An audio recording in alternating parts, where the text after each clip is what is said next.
A common word thrown around in the Souls RNG community is gambling, but the game is entirely free to play. Rolling the auras in the game is free, so clearly there's a difference between the traditional gambling in slot machines and the gambling featured in this game. I'm going to discuss real research from psychologists and draw conclusions from other games to explain to you why Souls RNG got so popular. If you don't know what Souls RNG is, I'm going to play a clip that I think sums it up perfectly.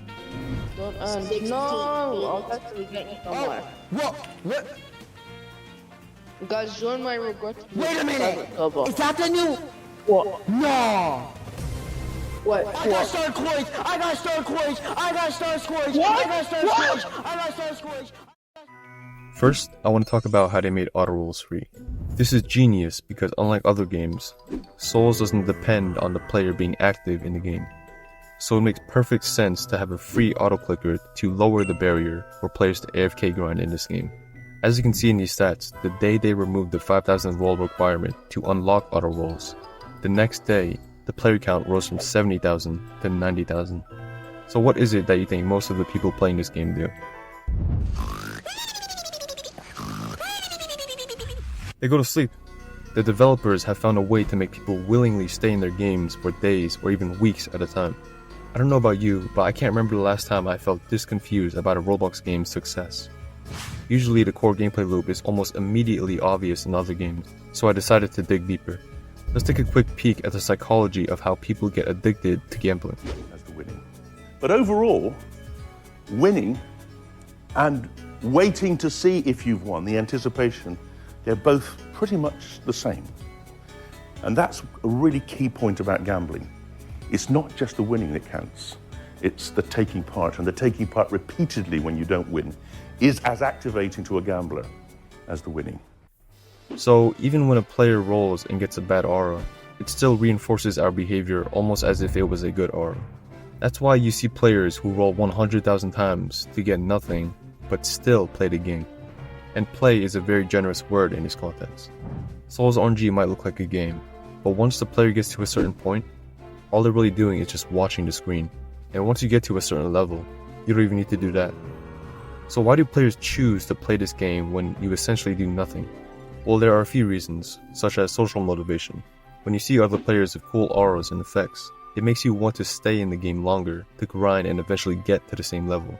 But I believe it goes deeper than that, because social motivation alone doesn't make a game that drives hundreds of thousands of people to leave their computers on overnight. I believe the answer is simple addiction psychology. You remember earlier when I played a clip of the science guy saying that winning and anticipating to win provokes the same amount of dopamine and excitement in the brain? Keep that in mind, but also think about how this game is completely free to play. Every roll is free, so there is no risk or loss when people gamble compared to traditional slot machine gambling. This is where a lot of confusion about this game's success comes from. You see, people mistakenly assume that gambling addiction comes from the risk of winning and losing money, but that is false. The machine zone is something that envelops the player, and the only goal is for the feeling to never stop. He found that the best way of getting somebody to pull that lever over and over is to give them a reward after a random number of pulls. Machine gamblers are attracted not by the risk of gambling, but the familiarity of the mechanism itself. Cashless gambling, where cards are used rather than cash, let the player get started more quickly, and they help to abstract away the money that's being lost. So the risk of money when gambling is not relevant when it comes to explaining gambling addiction. Souls not having any gameplay outside of rolling is intentional. Something interesting I found while examining machine gambling in real life was how Souls implements the near-miss strategy from slot machines. Souls RNG near-miss aspect is in the name. It gives you random chances, but there is more to it than that. When you roll a bad aura, let's say undeads or comets, this animation plays. Now when you roll arcane, this animation plays. Not that much of a difference, is there? This is how Souls RNG successfully implemented near misses from traditional slot machine gambling.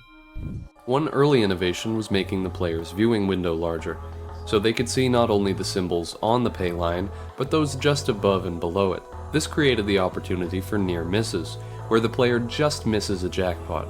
It's technically illegal to program a machine to deliver near misses on purpose, but there are tricks to make it happen, and they create a rush in the player. Maybe next time it'll be a win. Another connection I want to talk about is how Souls RNG implements the illusion of skill when gambling.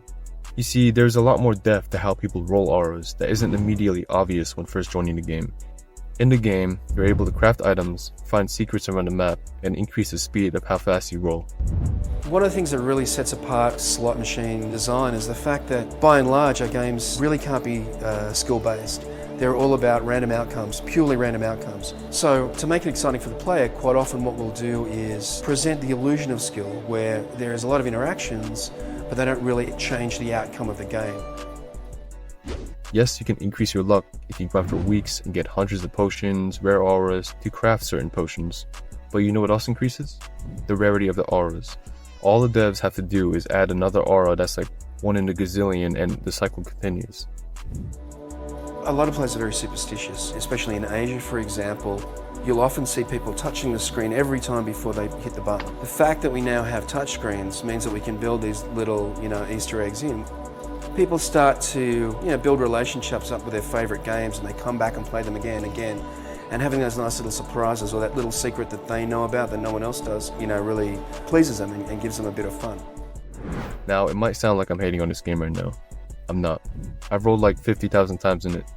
Granted, I mainly started playing the game to make this video, but the point of this video is to explain why Souls RNG got so popular.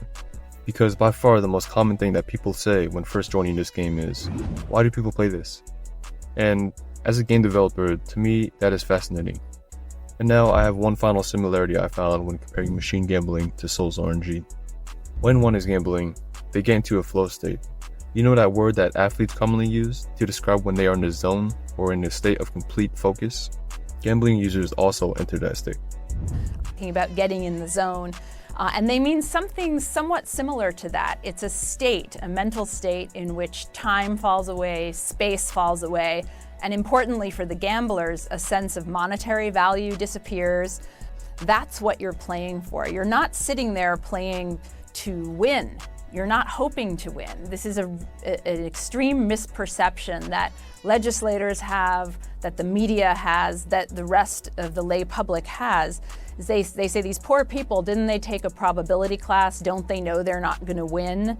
We need to educate them. It's not really a question of education. The experience that they've had with these machines has clued them in to something else that they're getting from that experience, which is the zone itself.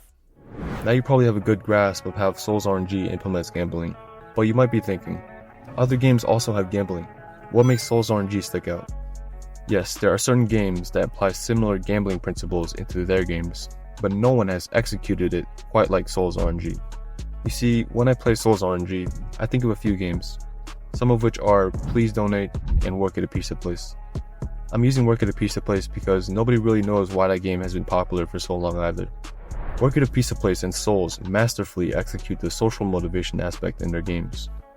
In the game, when the noobs go to their house and they see a 5-star mega mansion next to theirs, it motivates them to work harder in the game to get a better house. The entire game is really in support of the house project, so you're working at the pizza place to earn income and make money to build your house. And Soul's version of the house is their auras and their massive community dedicated to getting these super rare auras.